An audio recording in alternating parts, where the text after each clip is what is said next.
इतिहास में कुछ लम्हे ऐसे होते हैं ना, जो हमेशा के लिए छप जाते हैं। आज हम ऐसे ही एक पल को समझने वाले हैं। हिंडनबर्ग हवाई जहाज की तबाही। देखिए, ये सिर्फ एक हादसा नहीं था, ये एक पूरे के पूरे सपने का अंत था।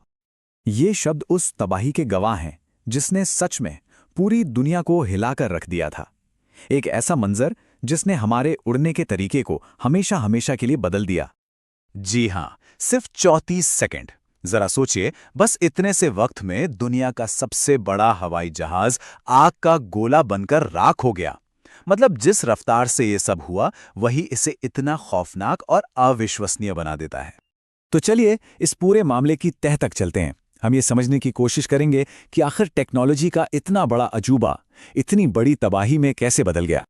देखिए, इस हादसे की कहानी को जानने से पहले ये समझना जरूरी है कि हिंडनबर्ग आखिर था क्या। ये कोई मामूली जहाज नहीं था, बल्कि उस दौर की टेक्नोलॉजी और लग्जरी का कह सकते हैं पीक था। इसका साइज वाकई में हैरान करने वाला था। 245 मीटर लंबा, मतलब आज के बोइंग 747 से 3 गुना से भी ज्यादा बड़ा। और जो मशहूर टाइटैनिक था ना, उससे बस 24 मीटर ही छोटा था। इसे सचमुच आसमान की रानी कहा जाता था। और अंदर का नजारा, अरे वो तो किसी तैरते हुए 5 स्टार होटल जैसा था। लोगों के लिए प्राइवेट कमरे, एक शानदार डाइनिंग रूम और तो और एक पियानो वाला लाउंज भी। उस जमाने में $700 का टिकट, जिसकी कीमत आज $7,000 से भी ज्यादा होगी, ये बताता है कि ये सफर सिर्फ बहुत ही अमीर लोगों के बस की बात थी। तो अब आते हैं उस मनहूस दिन पर, जब हिंडनबर्ग ने अटलांटिक पार करके अमेरिका में अपनी आखिरी लैंडिंग की तैयारी की। 3 दिन का कामयाब सफर करने के बाद जब हिंडनबर्ग न्यू जर्सी पहुंचा तो मौसम काफी खराब था। लैंडिंग से ठीक पहले कप्तान ने एक तेज टर्न लिया और बस कुछ ही पलों के अंदर जहाज की पूंछ से आग की एक लपट निकली और फिर सिर्फ 34 सेकंड के अंदर सब कुछ खत्म हो गया। इस हादसे ने पूरी दुनिया को सदमे में डाल दिया और एक बहुत बड़ा सवाल खड़ा कर दिया, आखिर हुआ क्या था। और यहीं से हिंडनबर्ग के रहस्य की छानबीन शुरू होती है। जो जांच करने वाले थे, उनके सामने मोटी मोटी 3 थ्योरीज थीं। क्या ये नाजी जर्मनी के इस गौरव को तबाह करने के लिए कोई सोची समझी साजिश थी, या कोई अंदरूनी साजिश थी, या फिर ये सिर्फ एक भयानक साइंटिफिक एक्सीडेंट था। ये जो साजिश वाली थियरी थी ना, उसे हवा मिली उस समय के राजनीतिक माहौल से। एयरशिप बनाने वाली कंपनी के मालिक ह्यूगो एक्नर हिटलर के खुले तौर पर विरोधी थे।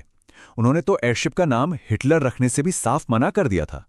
तो कुछ लोगों को लगा कि एक्नर को बदनाम करने के लिए हिटलर ने ही इसे बम से उड़वा दिया था।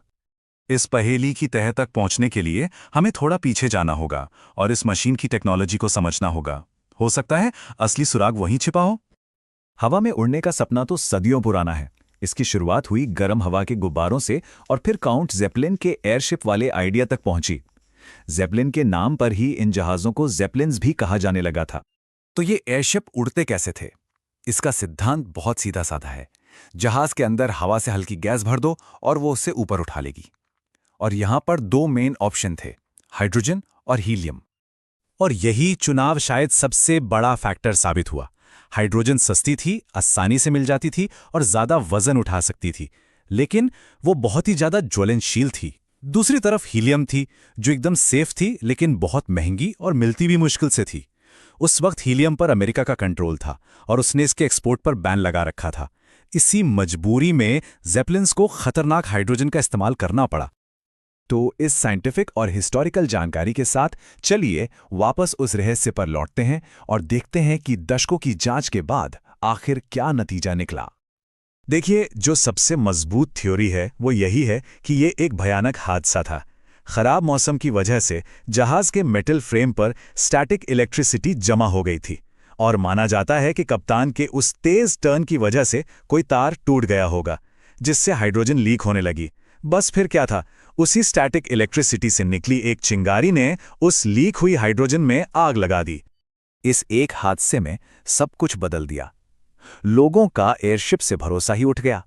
साथ ही हवाई जहाज भी तेजी से बेहतर, सस्ते और ज्यादा भरोसेमंद होते जा रहे थे। 1940 आते आते इन बड़े बड़े पैसेंजर एयरशिप का सुनहरा दौर पूरी तरह से खत्म हो चुका था। लेकिन क्या ये कहानी यहीं खत्म हो जाती है? शायद नहीं। आज टेक्नोलॉजी की एक नई पीढ़ी इन हवाई दिग्गजों को वापस लाने के बारे में सोच रही है। आज के जो मॉडर्न एयरशिप हैं, जैसे कि एयरलैंडर 10, वो सेफ हीलियम गैस का इस्तेमाल करते हैं।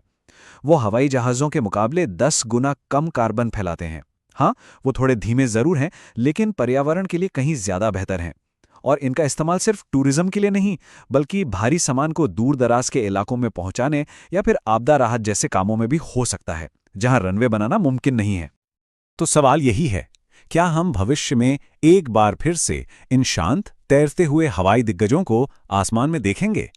क्या पर्यावरण की चिंता, भारी सामान ढोने की जरूरत और आपदा राहत जैसे काम इन्हें वापस ले आएंगे? इसका जवाब तो खैर वक्त